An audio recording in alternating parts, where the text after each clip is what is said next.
Welcome back to a Jack Gaming, where today we're diving into the Magic the Gathering world, specifically the format of Brawl. Brawl is kind of like Commander, where you have a general that ends up deciding the colors that you end up playing in your deck. Except for there's a couple key differences.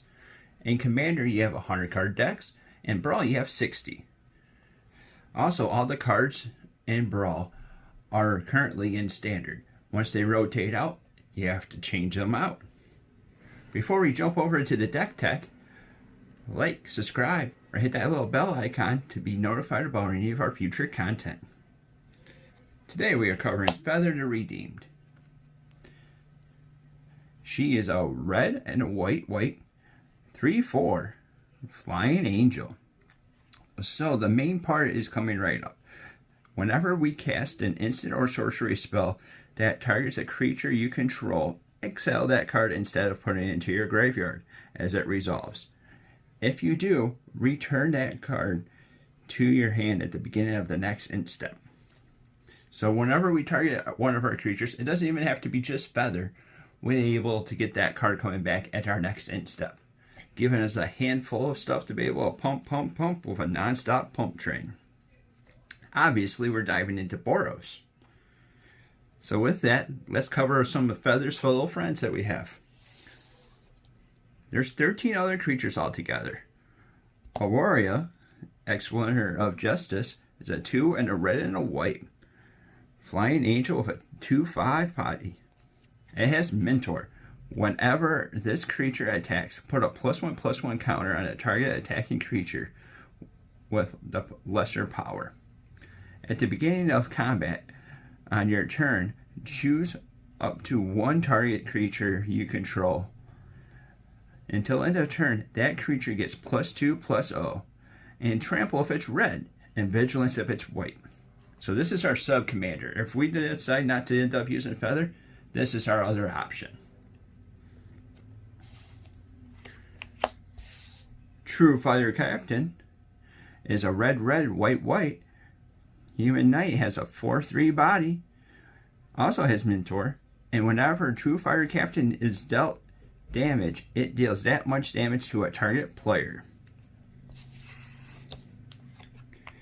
Legion Warboss is a 2 and a red. Goblin who has a 2/2 body, also has Mentor. At the beginning of combat, on your turn, create a 1/1 red goblin creature token. That token gains haste until end of turn and attacks in combat if able.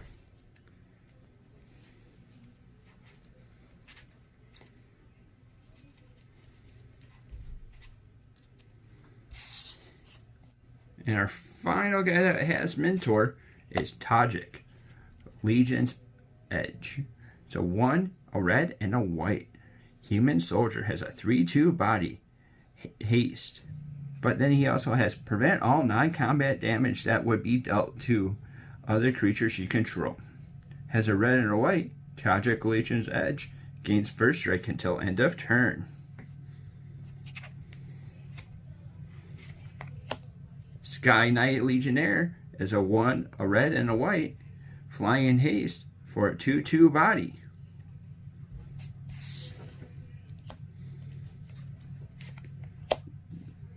Runaway Steamkin is a 1 and a red. Whenever you cast a red spell, if Runaway Steamkin has fewer than 3 +1/+1 counters on it, put a +1/+1 counter on Runaway Steamkin. Then we get to remove 3 +1/+1 counters from Runaway Steamkin and add 3 red mana. He has a 1/1 body. All those spells ends up making us a bunch of mana. Death Horde Arcanist is a 1 and a red. For a zombie wizard who is a 1/3, he has Trample. Whenever Dark Horde Arcanist attacks, you may cast a target instant or sorcery card with a converted mana cost less than equal to the number of Dark Horde Arcanist power from your graveyard without paying its mana cost. If that card will be put into your graveyard this turn, exile it instead.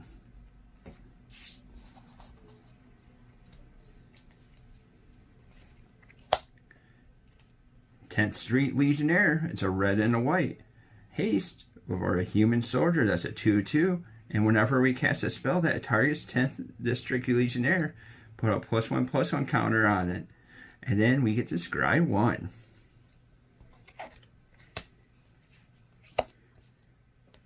Electrostatic Field is a 1 and a red. It's a wall, so it's a 0/4 with Defender. Whenever you cast an instant or a sorcery spell, Electrostatic Field deals 1 damage to each opponent.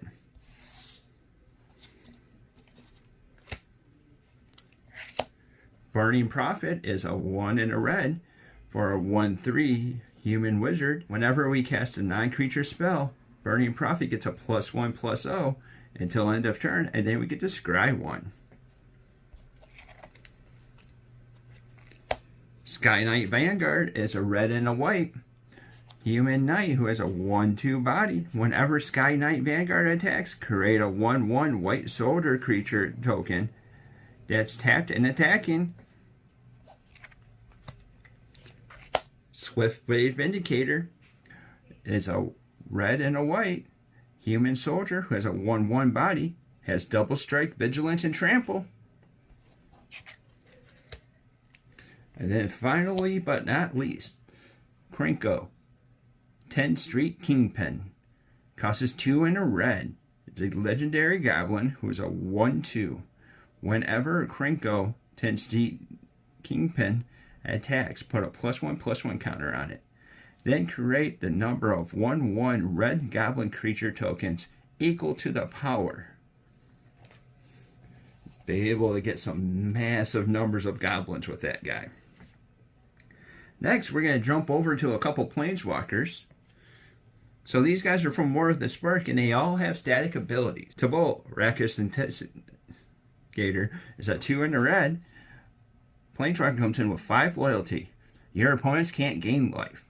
Then we can -2 to create a 1/1 double creature token. And when that creature dies, it deals 1 damage to any target.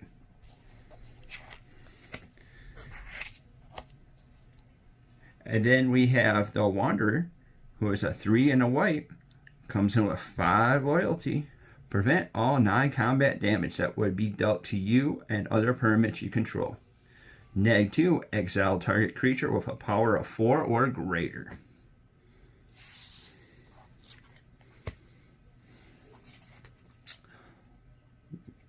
Prison Realm costs 2 and white, and it's an enchantment. When Prison Realm enters the battlefield, exile target creature or planeswalker an opponent controls until Prison Realm leaves the battlefield. When Prison Realm enters the battlefield, scry 1. Alright, we're going to end up jumping into the lands. We have 22 altogether, 4 of which is a non-basics. When Scar Crag comes into play tapped, but we gain 1 life and taps for a red and a white. Boral's Guildgate taps for a red or a white, but it comes into the battlefield tapped. Temple of Triumph taps for a red or a white, comes into play tapped, but we get to scry 1. Sacred Foundry also taps for a red or a white, but as it comes into the battlefield, we could pay 2 life and then it will come into untapped. But if we don't, it will come into play tapped. And then that's going to be followed with 9 mountains and 9 plains. Now we're going to work our way over to the bread and the butter of the deck, the instants and sorceries. So we have 3 sorceries altogether. Single Combat is a 3 and 2 white. Each player chooses a creature or a planeswalker they control, then sacrifices the rest. Players can't cast creature or planeswalker spells until your next turn. Gird for Battle is a 1 white. Put a +1/+1 counter on each of up to 2 target creatures. Maximum Velocity is a 1 red. The target creature gets +1/+1 and gains haste until end of turn. Then this has this little thing called Jumpstart. You may play this card from your graveyard by discarding a card in addition to playing the other costs of it. Then exile it at the end. Now we're jumping right over to instantly action.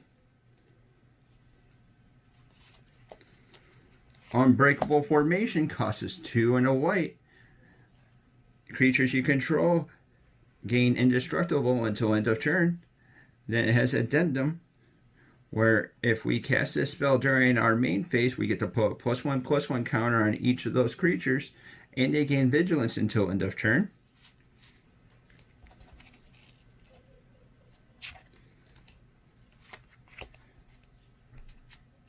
Arrestor Zeal is a 1 white. Target creature gets +2/+2 until end of turn. And then it also has addendum. If you cast this spell during your main phase, that creature gains flying until end of turn. Justicar's Portal is a 1 and a white. Exile a target creature you control. Then return that card to the battlefield under its owner's control. It gains first strike until end of turn.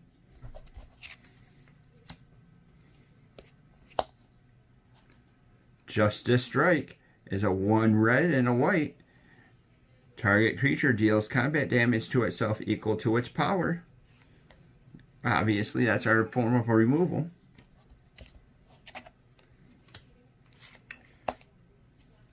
Sure Strike is a 1 and a red. Target creature gets a +3/+0 and gains first strike until end of turn. Moment of Heroism is a 1 and a white. Target creature gets +2/+2 and gains lifelink until end of turn. Desperate Lunge is a 1 and a white. Target creature gets +2/+2 and gains flying until end of turn. You gain 2 life. Nari Stoneblades is a 1 and a red. Up to 2 target creatures each get +2/+0 until end of turn. Battlefield Promotion is a 1 and a white. Put a +1/+1 counter on a target creature. That creature gains first strike until end of turn. You gain 2 life. Disenchant is a 1 and a white. Destroy a target artifact or enchantment. Storm Strike costs 1 red. Target creature gets +1/+0 and gains first strike until end of turn. Scry 1. Righteousness is a white. Target blocking creature gets +7/+7 until end of turn. Defiant Strike is a white. Target creature gets +1/+0 until end of turn. Draw a card. God's Willing is a white. Target creature you control gains protection from a color that you choose until end of turn. And then we get to Scry 1. Samut Sprint is a red. Target creature gets +2/+1 and gains haste until end of turn. Scry 1. Take Heart is a white. Target creature gets +2/+2 until end of turn, and you gain 1 life for each attacking creature you control. Infuriate is a 1 red. Target creature gets +3/+2 until end of turn.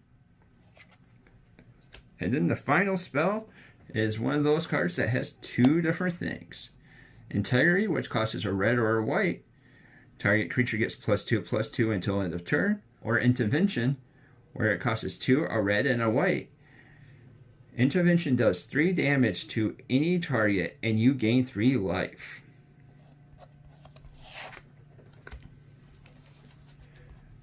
Alright, I don't know if you noticed, but with this deck, everything's cheap. So we want to be able to play and play as many as we can.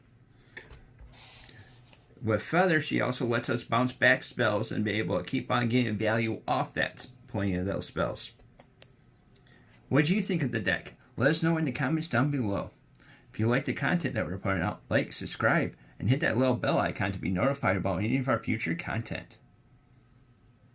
Till next time. See you later, alligator.